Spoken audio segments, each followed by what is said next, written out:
Smart city Bhagalpur में रफ्तार का कहर थमने का नाम नहीं ले रहा है। तिलकामांझी थाना क्षेत्र अंतर्गत सदर अस्पताल के समीप शुक्रवार को एक भीषण सड़क हादसा हो गया। तेज रफ्तार बाइक और ई रिक्शा की आमने सामने टक्कर में बाइक सवार युवक गंभीर रूप से घायल हो गया। मिली जानकारी के अनुसार ई रिक्शा चालक मोहम्मद गुलजार कोयला डिपो से सवारी लेकर तिलकामांझी की ओर जा रहा था। इसी दौरान ज्योति विहार कॉलोनी निवासी मानवी कुमार तेज गति से बाइक चलाते हुए सामने से आ गया और ई रिक्शा से जोरदार टक्कर हो गई। टक्कर इतनी जबरदस्त थी कि दोनों वाहन क्षतिग्रस्त हो गए।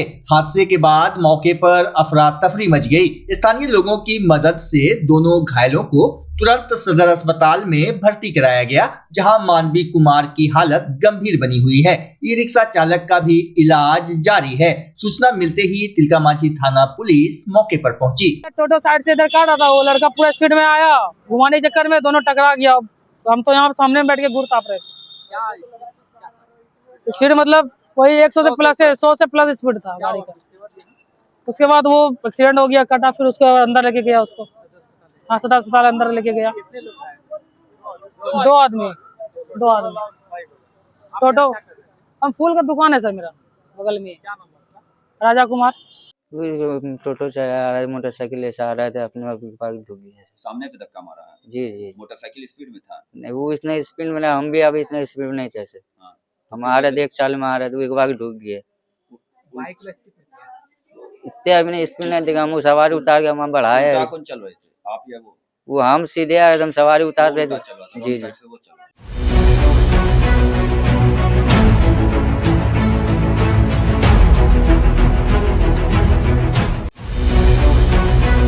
जगदीशपुर प्रखंड के विभिन्न पंचायतों में किसानों के ई-केवाईसी और फॉर्मल रजिस्ट्रेशन कार्य पंचायत भवन में नहीं किए जाने से ग्रामीणों में भारी आक्रोश है।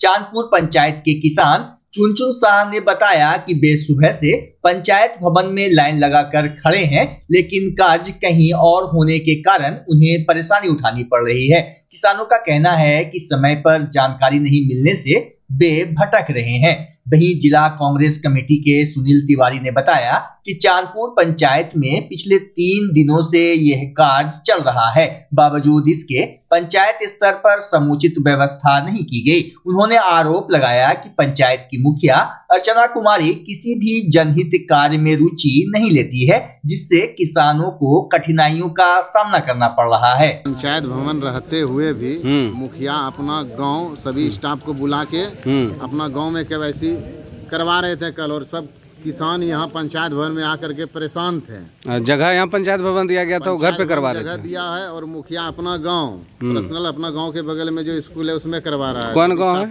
मुखिया जी मोदीपुर। अच्छा, मोदीपुर में। जब पंचायत भवन है तो स्थान वो मोदीपुर क्यों बार बार देता है? पंचायत भवन में क्यों नहीं कुछ करवाता है? पंचायत भवन में करना चाहिए। पंचायत भवन में ताला लटका हुआ है मुखिया के रूम में। अभी तो नहीं हुआ है। कल तो से आए थे तो बोला कि आपका हुआ है। कब से आ रहे हैं? कल भी आए थे। नहीं हुआ था कल। मैं बोला कि आपका हो गया है। हाँ। तो नंबर ले लिया मोबाइल का। हाँ। अभी कौन जगह कराने के लिए आए थे? अभी आए थे जमीन के संबंध में। अच्छा, जमीन के संबंध में। तो ये बोल रहा है कि आपका तगेपुर घर है। हाँ। जमीन है चांदपुर, क्या कहते हैं, देसरी पंचायत में। अच्छा। तो आपका वही होगा? अच्छा, वही होगा, यहाँ नहीं होगा। यहाँ नहीं होगा तो करवाए, परेशानी भी हो रहा था क्या? कुछ परेशानी नहीं होगा, वो पैसा हम लोग को मिलता है। हाँ। तो जमीन वाला। हाँ। तो उसी का नहीं केवाईसी करेंगे। अच्छा, कौन पंचायत है ये? है चांदपुर पंचायत। हमारा जमीन है भवानीपुर देसरी में, घर है तगेपुर। मुखिया प्रेजेंट है अभी क्या? कहाँ का? चांदपुर पंचायत का। चांदपुर यहाँ मुखिया कहाँ है? नहीं, यहाँ देखते रहे मुखिया सब ताला बंद है। ताला बंद है ना। उप मुखिया है यहाँ। उप मुखिया कहाँ है? उप मुखिया है तो मुखिया है। मेरा नाम सुनील कुमार तिवारी, मैं जिला कांग्रेस कमेटी का वाइस प्रेसिडेंट हूँ और घर मेरा इसी गांव में कनेरी पड़ता है। जनता का क्या परेशानी, क्या करवा रहे हैं? ये सरकार द्वारा प्रायोजित ये योजना है, केवाईसी कराना है, जिसको प्रधानमंत्री सम्मान निधि का पैसा मिलता है। उनका केवाईसी हर हाल में 31 जनवरी तक कर देना है, नहीं तो फरवरी 2026 में आने वाली जो अगली किस्त है प्रधानमंत्री सम्मान निधि का, वो रुक सकता है, ऐसी संभावना है। इसी के आलोक में परसों भी यहाँ पर शिविर लगा था, आज भी यहाँ पंचायत भवन कनेरी में शिविर लगा है, और जिनको सम्मान निधि का पैसा मिल रहा है वो सभी सम्मान निधि के वाले यहाँ आकर के क्रमशः क्रमवार अपना जो है सो KYC करा रहे हैं। पंचायत भवन में मुखिया उपस्थित हैं क्या? पंचायत भवन में मुखिया आज भी उपस्थित नहीं है, परसों भी उपस्थित नहीं थे। कोई भी कार्यक्रम होता है पंचायत के मुखिया यहाँ पर उपस्थित नहीं रहते हैं। और इतना ही नहीं, केवल 26 जनवरी और 15 अगस्त को वो झंडोत्तोलन में आ जाते हैं। आम जनता को या उप मुखिया जो प्रभु जी हैं इस पंचायत के, इन्होंने आज एक पोस्ट डाला सोशल मीडिया पर, तो आम जनता को मालूम हुआ कि आज यहाँ शिविर है। उसके पहले शिविर वाला मुखिया घर पे लगाया था, वहाँ KYC करवा रहा था, ये सब तो बात है क्या? ये कल यानी कि 8 जनवरी को उन्होंने मोदीपुर में शिविर लगवाया था, जो कि वह इलीगल है।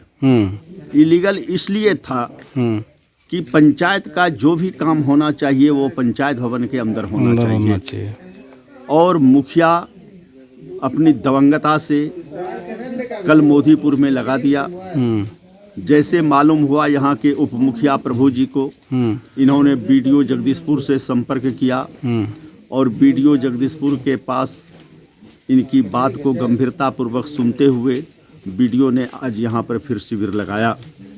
और आज का इंतजाम यही है यहाँ की मुखिया के तरफ से न पीने का पानी है, इवन कि सरकारी कर्मचारी आए हैं तो बाहर बरामदे पर बैठ के काम कर रहे हैं, जबकि इनको ऑफिस में बैठ के काम करना चाहिए, ऑफिस में ताला बंद है। ये तो हमारे मुखिया का ऐसा खेल है, हम क्या बतावेंगे इससे ज़्यादा।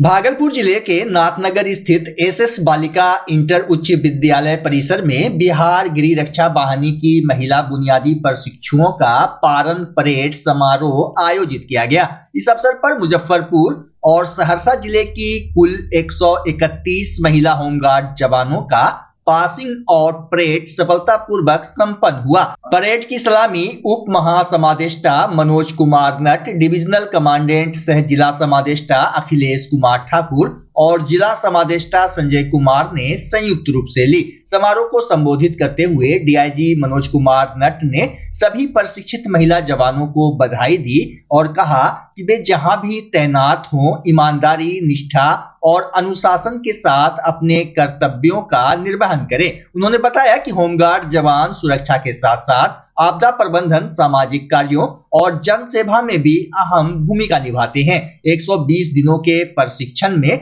जवानों को ड्रिल, शारीरिक दक्षता, आपदा प्रबंधन, प्राथमिक उपचार और सामाजिक दायित्वों का गहन प्रशिक्षण दिया गया। समारोह में परिजन, अधिकारी और प्रशिक्षक बड़ी संख्या में मौजूद रहे।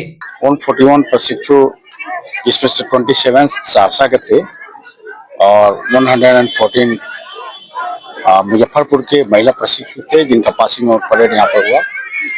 और रिकॉर्ड टाइम में हमारे महानिदेशक महासमादेष्टा महोदय श्रीमती शोभा उत्कल महोदय के नेतृत्व में रिकॉर्ड टाइम में इन लोगों का नामांकन किया गया था और रिकॉर्ड टाइम में प्रशिक्षण हुआ।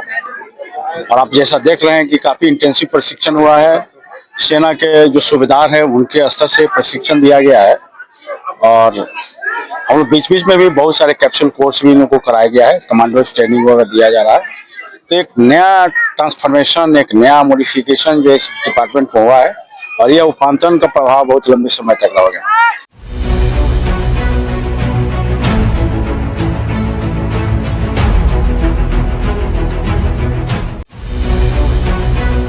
भागलपुर के पीरपैंती रेफरल अस्पताल में कार्यरत वैक्सीन कुरियर कर्मी अनिश्चितकालीन हड़ताल पर चले गए हैं। कर्मियों के कार्य बहिष्कार से प्रखंड के 39 हेल्थ सब सेंटरों तक वैक्सीन की आपूर्ति बाधित होने लगी है, जिससे टीकाकरण कार्य पर गंभीर असर पड़ने की आशंका है।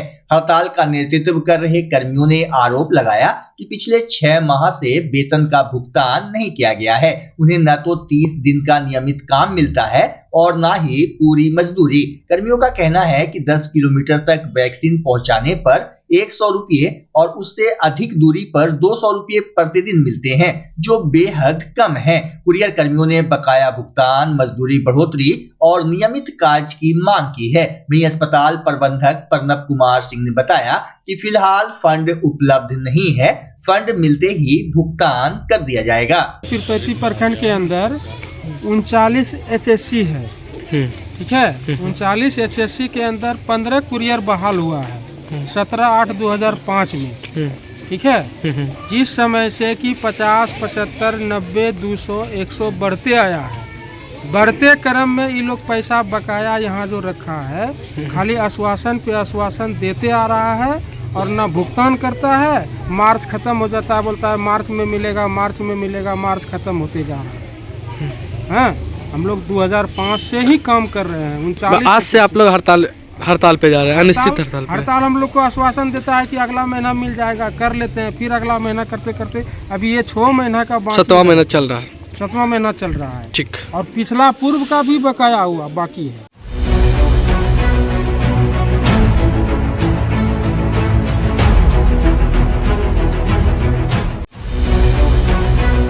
रोटरी क्लब विक्रमशिला पिंक द्वारा राम मनोहर लोहिया आरोग्यम संस्था राजस्थान के सहयोग से शुक्रवार को 6 दिवसीय एक्यूप्रेशर स्वास्थ्य शिविर का शुभारंभ पटल बाबू रोड स्थित नियो फिटनेस कैंप में किया गया। कार्यक्रम का उद्घाटन भागलपुर के विधायक रोहित पांडे, रोटरी विक्रमशिला के चार्टर अध्यक्ष प्रवीण सिंह और आगत अतिथियों ने संयुक्त रूप से दीप प्रज्वलन कर किया। मौके पर विधायक रोहित पांडे ने शिविर की सराहना करते हुए कहा कि रोटरी क्लब समाज सेवा में अग्रणी भूमिका निभाता रहा है। शिविर की अध्यक्ष सुधा पांडे ने बताया कि इलाज निःशुल्क है, केवल 100 रुपये रजिस्ट्रेशन शुल्क है। चेयरपर्सन चंदना चौधरी ने बताया कि शिविर 14 जनवरी तक 2 पालियों में चलेगा। पहले दिन 55 लोगों ने लाभ लिया।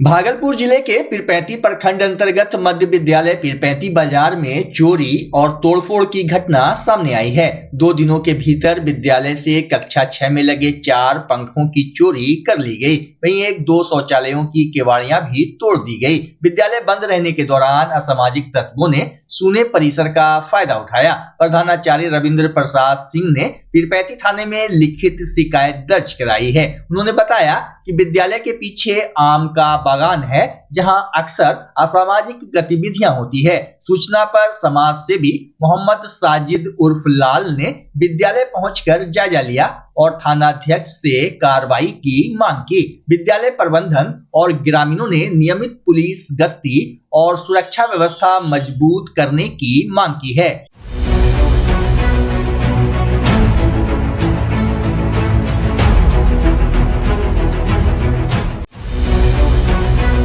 भागलपुर स्थित खानकाह पीर दमरिया शाह मार्केट की ओर से आज जुमे की नमाज के बाद कंबल वितरण कार्यक्रम का आयोजन किया गया। सैयद शाह इनायत हुसैन वक्फ नंबर 159 सह खानकाह पीर दमरिया शाह खलीफाबाद के मुतवल्ली की ओर से लगभग 2000 कंबल जरूरतमंदों के बीच वितरित किए गए। इस अवसर पर बड़ी संख्या में लोग मौजूद रहे और लाभार्थियों ने इस नेक पहल की सराहना की।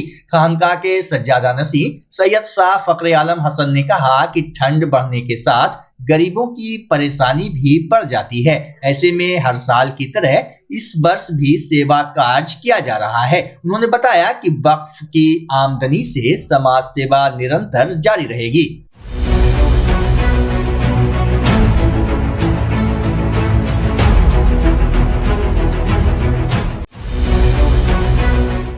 बच्चा जब जन्म लेता है तो कई बार बच्चा तुरंत नहीं रोता है, रोने में देर हो जाता है। ऐसे में बच्चा क्षतिग्रस्त हो जाता है और उसके बचने की संभावना कम हो जाती है, और यदि बचा तो भविष्य में उसमें विकलांगता की समस्या आती है, जिसे सीपी कहते हैं, जिसका कोई माकूल इलाज नहीं है और ज़िंदगी भर बच्चा विकलांगता से जूझ सकता है। ऐसे में पूरे संसार में कूलिंग थेरेपी का सहारा लिया जाता है।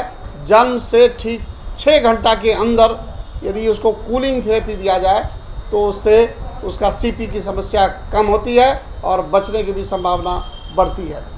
पहली बार बिहार झारखंड में आपके शहर के स्नेह नवजात शिशु बाल सेवा केंद्र में यह मशीन उपलब्ध है।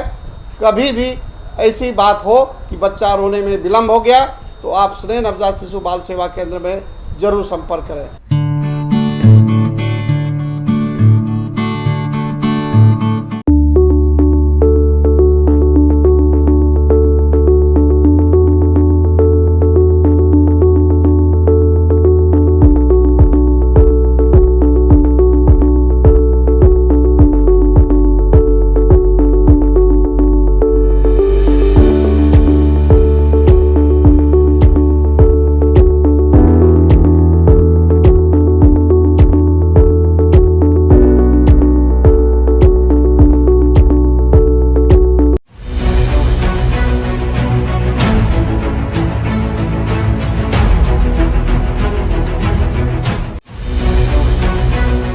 बिहार शरीफ के ब्लॉक चौक पर अति पिछड़ा दलित अल्पसंख्यक संघर्ष मोर्चा एवं फुटपाथ संघर्ष मोर्चा के तत्वाधान में भारत की पहली मुस्लिम महिला शिक्षिका फातिमा शेख की जयंती हर्षोल्लास के साथ मनाई गई।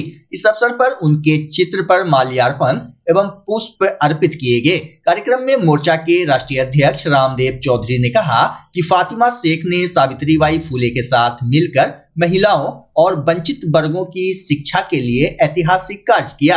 उन्होंने रूढ़िवादी समाज के विरोध के बावजूद लड़कियों की शिक्षा की अलख जगाई और पुणे में पहला स्कूल चलाने में अहम भूमिका निभाई। फातिमा शेख शिक्षा और सामाजिक समानता की सशक्त प्रतीक थी। कार्यक्रम में कई सामाजिक कार्यकर्ता मौजूद रहे। आज बिहार शरीफ के आनंद मार्ग ब्लॉक चौक पर माता फातिमा शेख का अति पिछड़ा दलित अल्पसंख्यक संघर्ष मोर्चा एवं फुटपाथ संघर्ष मोर्चा के तत्वाधान में आयोजित किया गया है और इनके जयंती पर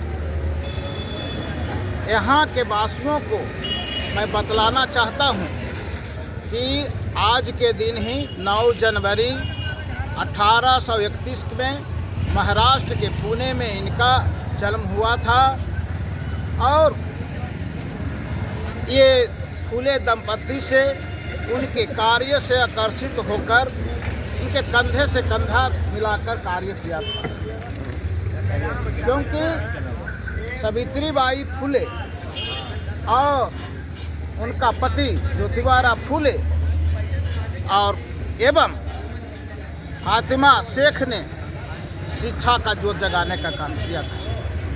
ये ऐसे समय में ये बालिकाओं को पढ़ाने के लिए और निम्न वर्गों के लिए शिक्षा का स्कूल खोला था। जिस समय देश में मनु का रचित मनु के द्वारा ये बनाया संविधान से चल रहा था, क्योंकि मनु सभ्यता में ऊंच नीच जात पात भेदभाव चरम पर था।